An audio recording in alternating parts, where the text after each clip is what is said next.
জনাব কাদের মোল্লাকে শর্ট অর্ডারের মাধ্যমে যেভাবে মৃত্যুদণ্ড কার্যকর করা হয়েছে, এই কার্যকর মৃত্যুদণ্ডের প্রসেস এই ভারতীয় উপমহাদেশের 400 বছরের ইতিহাসে এই ধরনের কোনো ঘটনা কোনো দিন ঘটে নাই। আমরা এই শুনানিতে মূল কথা যেটা বলেছি, প্রথম হলো আমরা বলেছি রাজনৈতিকভাবে উদ্দেশ্য প্রণোদিত হয়ে জামায়াতের নেতৃবৃন্দকে আগে ফাঁসি কার্যকর করা হয়েছে, তিনি এখনও বেঁচে আছেন, তার ফাঁসি কার্যকর করার জন্য যে রায় দেওয়া হয়েছিল এটিও ছিল রাজনৈতিক বিবেচনায় তাকে টার্গেট করা হয়েছিল।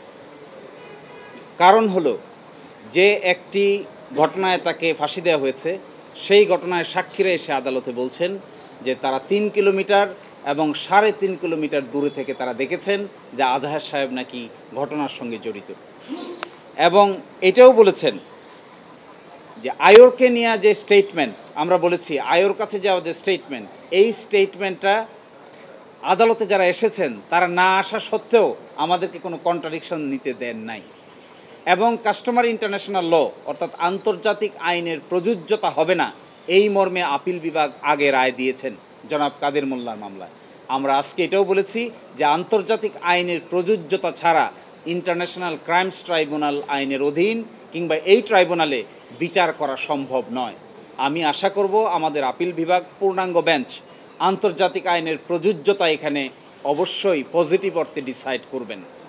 অ্যাট দ্য সেম টাইম জনাব আজহারুল ইসলাম সাহেবকে 2 নম্বর, 3 নম্বর এবং 4 নম্বর চার্জে যে মৃত্যুদণ্ড দিয়েছেন, এই মৃত্যুদণ্ড থেকে তাকে বেকসুর খালাস প্রদান করবেন ইনশাআল্লাহ। এবং এটাও আমি মনে করি যে আগে জনাব কাদের মোল্লাকে শর্ট অর্ডারের মাধ্যমে যেভাবে মৃত্যুদণ্ড কার্যকর করা হয়েছে, এই কার্যকর মৃত্যুদণ্ডের প্রসেস এই ভারতীয় উপমহাদেশের 400 বছরের ইতিহাসে এই ধরনের কোনো ঘটনা কোনো দিন ঘটে নাই।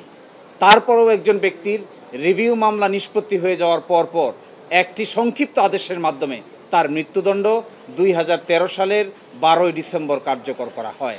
তড়িঘড়ি করে, যেহেতু 14 সালের 5ই জানুয়ারি নির্বাচন হওয়ার কথা ছিল, তাই রাজনৈতিক প্রতিপক্ষকে ঘায়াল করার জন্যই তড়িঘড়ি করে শর্ট অর্ডার দিয়ে একটি মৃত্যুদণ্ড কার্যকর করা হয়েছে। সব কিছু নিয়ে এই প্রশ্ন উঠবেই এবং সব কিছুই আদালতের রায়ের মধ্যে আসবে।